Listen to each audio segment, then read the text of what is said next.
Alright guys, today I'm gonna be making a video on a few more tips with running a cleaning business, right? Um, basically there's one of the main tips I would say is you can never stop hiring.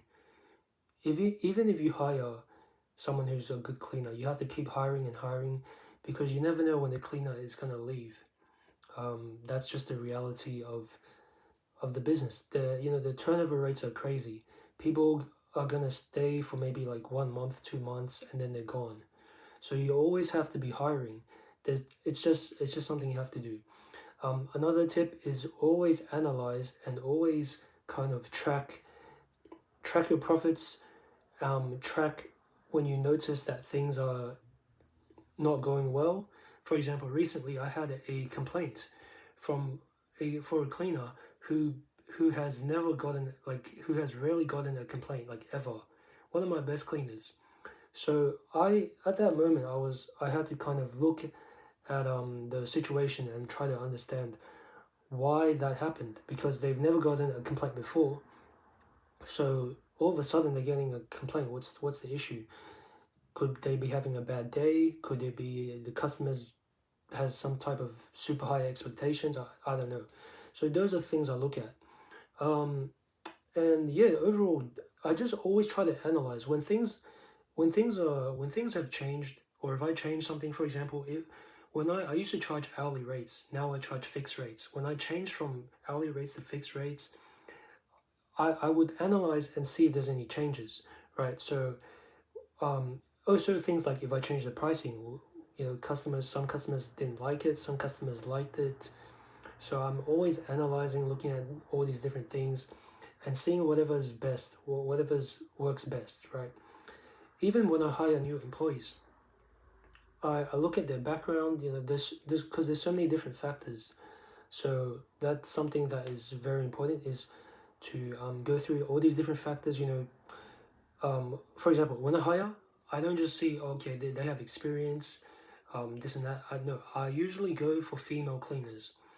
I usually go for female cleaners that are from a Latino background. For example, from Brazil, from Colombia, etc. I've never actually hired any other cleaner. I've hired cleaners that were from African background, cleaners that were. I hired an Asian cleaner, hired a French cleaner, but I've noticed just from my experience, these cleaners perform best, and so I just started sticking with these. That's what I look for. I look for patterns, and if I can see that these there's patterns, then I just stick with a specific type of person. Same thing with clients. I analyze clients. I look at what clients. Anyway, I'm just waffling. Anyway, I'm just rambling. But now I want to go through a common question, which I see very often, and it's should I hire or should I subcontract? And to be honest, you can do both. You can hire and you can subcontract.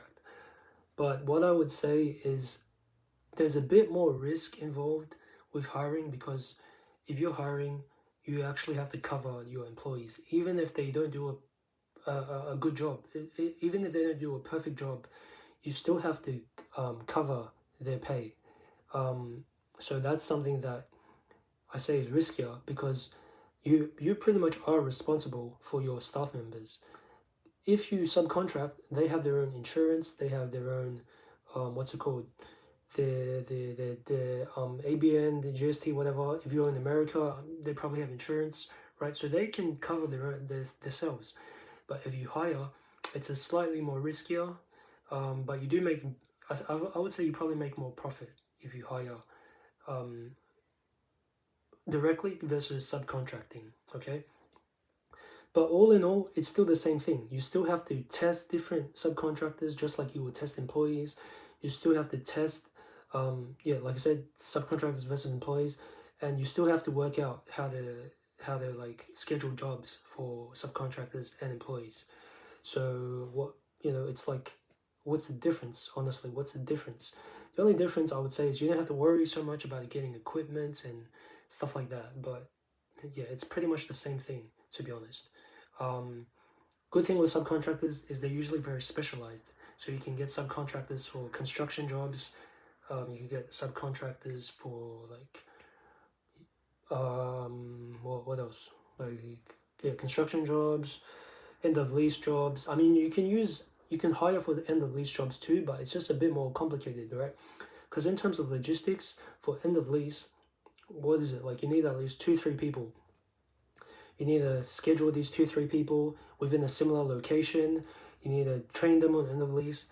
That's a lot more complicated versus just hiring a subcontractor who does end of lease, right? So that makes a lot more sense for me. But you can always hire for end of lease. It's really up to you as the business owner.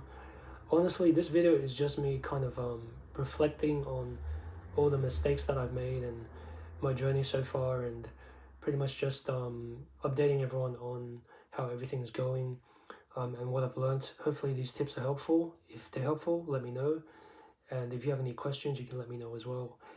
But yeah, basically, and the other thing I would say is just reward your employees. If they're good employees, if they if they do at least like 6 cleans, and you're getting good feedback, keep these employees, pay them more, give them more jobs, because these are, and if they have a lot of availability, give these cleaners more jobs. Okay, so these are the 3 factors I look for.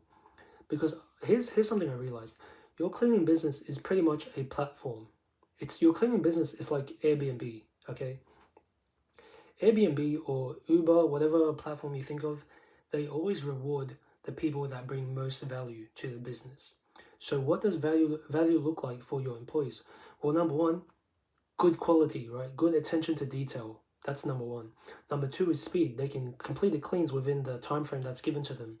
Because if you schedule someone, let's say you charge a client 150, and you schedule them in, you pay them $30 an hour, and you schedule them in for 2.5 hours. If they take 6 hours, then you're at a loss, because 6 times 30 is 180, right? And you've charged a client 150, so you made a $30 loss. But if they take 2.5 hours, that means they're able to do the clean to a good quality within the speed that's allocated to them. So that means that they've passed the quality in terms of attention to detail, and they passed the speed test. The final thing that would be very preferred is if they have a lot of availability. If they can take on more jobs, that means you can make more profit. If you find a cleaner of all these 3 factors, speed, quality, and availability, do your best to keep them, because it's not easy finding cleaners. It's very, very hard to find good cleaners and retain them. So if you can find a cleaner who has all 3 of these things, do your best to give them bonuses, give them extra pay when you can, but mostly bonuses, extra pay, those type of things will really help to retain them and help them basically feel like they're valued, and give them the benefit of staying with you, because there's tons of other jobs out there. There's tons of other cleaning companies out there. Why would they stay with you? You have to sell them on staying with you as an employee. It's not just about paying them, like it's not just about giving them a job. You have to give them a reason to stay. Okay, that's the most important thing, is getting good staff and keeping good staff. That is the foundation, the cornerstone of your business. With any business, it's always the asset, right? In a service business, the assets is the stock. The assets is the staff, right? In an e-commerce business, in a product-based business, the main asset is the product, the stock, the inventory, right? You buy a glass, $5, and you sell it for $10. That's the asset.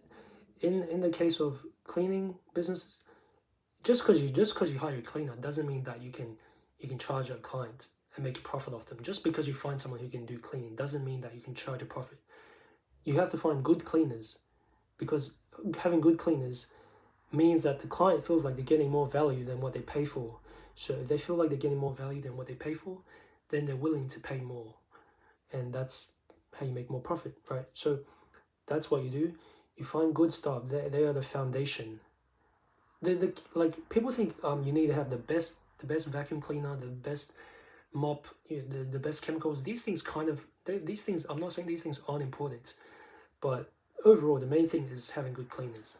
Having the person who can spot these these little details, pay attention to these details, and who can do the job properly, that is the foundation. And yeah, that's if you can do that, then you'll be rich. All right. So I hope you enjoyed this video. If you have any questions, leave a comment below. And yeah,